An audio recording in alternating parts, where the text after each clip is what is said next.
televised on TV3, Bernama TV, RTM and Astro Awani last night, failed to address adequately and fully the Sabah Sulu crisis, which has entered into its fifth week, causing the death of 8 policemen and 1 soldier and 56 Sulu terrorists.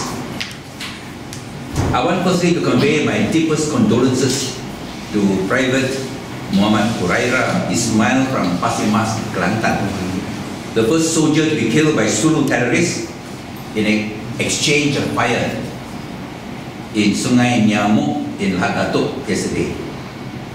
Muhammad Huraira, like the 8 police commandos who were killed by Sulu terrorists in Kampung Tandua in Lahad Datuk and Sembruna, died as a national hero in the defense of national sovereignty and the security of the people of Sabah. And the nation owes them an eternal gratitude.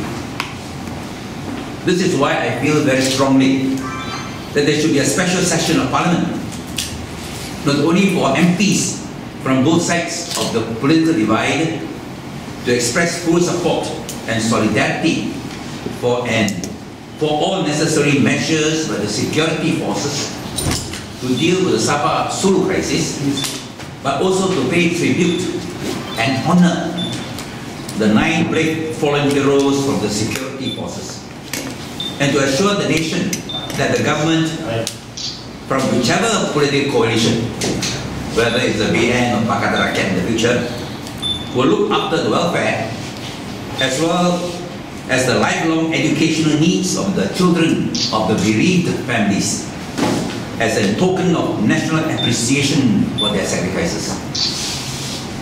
This is one reason why I'm very disappointed about the Prime Minister's hour-long television interview last night, especially as I had sent an open letter to him yesterday urging the Cabinet today to convene a special parliamentary session within a week to adopt an unanimous resolution on the Sabah Sulu crisis on at least 6 points. Number 1, to give full support to the security forces to take all necessary measures to protect the national sovereignty and the security of the people of Sabah and the security personnel.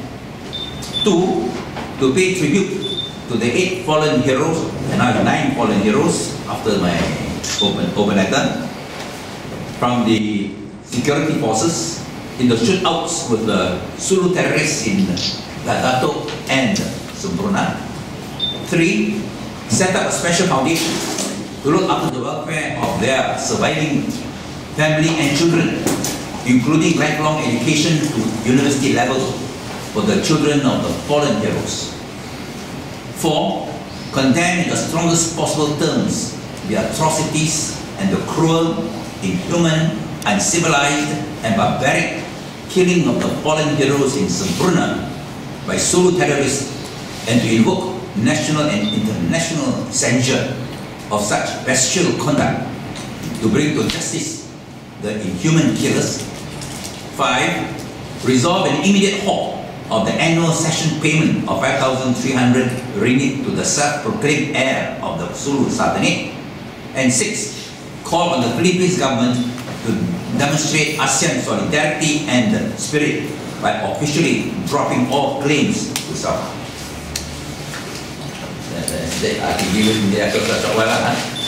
And in the interview, although he was asked several questions on the Sulu crisis, Lahad Datuk and Sembruna, I think there is a need for all political parties and persons to rally around as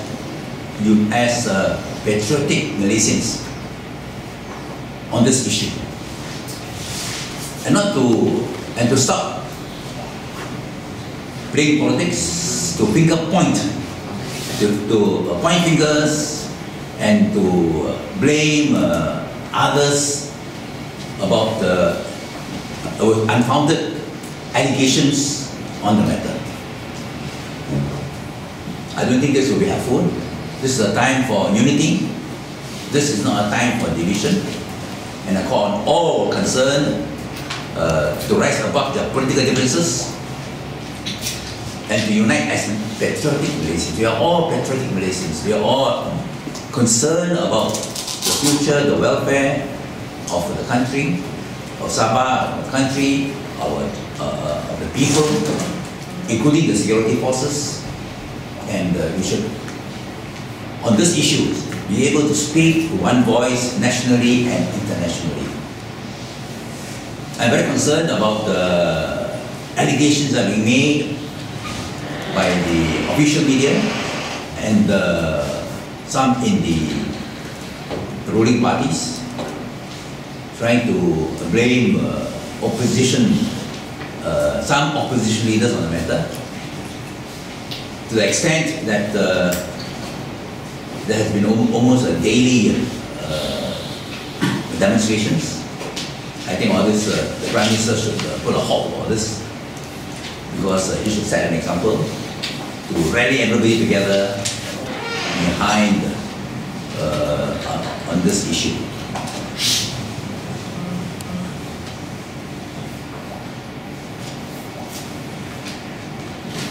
I think the country is fully behind the security forces, but some of the statements of the Prime Minister are open to question. For instance, his statement that justifying what happened or explaining what happened, and I think this is not a time for us to debate into all this. I don't agree with some of the things that they said, and I'm sure a lot of Malaysians don't agree that what the Prime Minister has said about the Lahat Datuk and Sempurna incidents, but I really don't know what to go into them, because we will talk about divisions and distractions. So I will urge the Prime Minister to send a very strong word to the cabinet ministers and all the national leaders on this issue. Let us together, whether we have a national or Pakatan Rakyat, come together as one Malaysian people. Okay. Any questions? 到了全国的人民的关注了，因为这个是不只是哈达豆跟什么那的事件关注，也不是沙巴人民的事件，整个马来西亚人民所关注的事件，因为这个关系到马来西亚的这个国家的完整跟人民的这个福利的问题。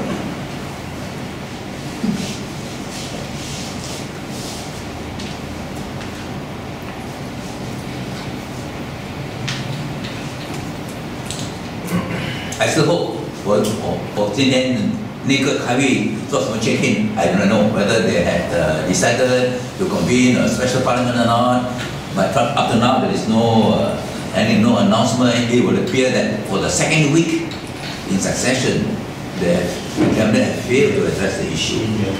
So I call on the Prime Minister. After all, it's the Prime Minister that decides on whether there's a special meeting or not. It's the Prime Minister that decides, not even the Speaker. And the Prime Minister can inform the Speaker to convene a special meeting of Parliament within a week. And if it's done, it must be done within a week, because everybody is expecting the dissolution of Parliament.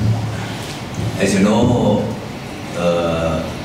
well, we have passed the 5 years natural life of Parliament, signing back 8th of August, 8th of March.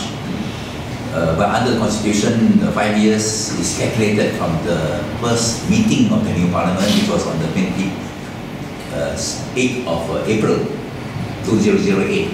So technically, constitutionally, Najib can drag out Parliament, the 12th Parliament, until the 27th of April, right?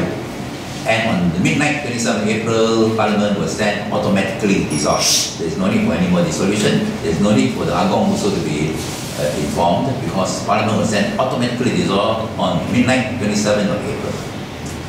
Except that on the 26th of March, the State Assembly of Negeri Sembilan was then automatically dissolved because the State Assembly had the first meeting earlier. So, of course, nothing to stop Najib from dragging out Parliament beyond the 27th of March. So you have a situation where you have one State Assembly run by Barisan Nasional, dissolved already.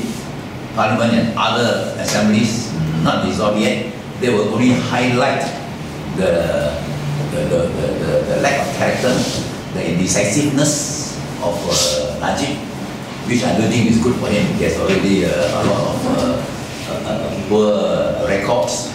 I'm sure he wants to avoid it. But of course, he has ignored it. But I would expect him, therefore, to dissolve Parliament before the 26th of March. So there's not very much time. So if you want to convene an emergency meeting of Parliament, it must be done within a week. And we are prepared.